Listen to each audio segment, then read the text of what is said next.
Hello everyone. In this video, I'm going to show you how you can install or download ChatGPT as a desktop app on your Windows. The first thing you need to do is to open your web browser on your computer or laptop. In the search bar, type ChatGPT and press enter.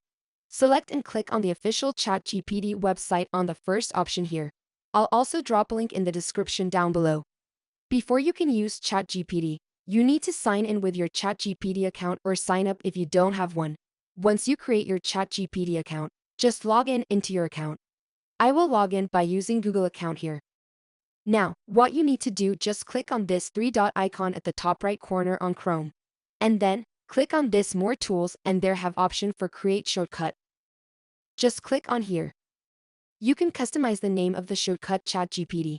I'm going to check the box that says Open as Window. Next, click on Create. That's it. Now you can see ChatGPT app on desktop of your Windows PC or laptop. Now, you can go ahead and open up the ChatGPT. Now the ChatGPT opens up as its own window.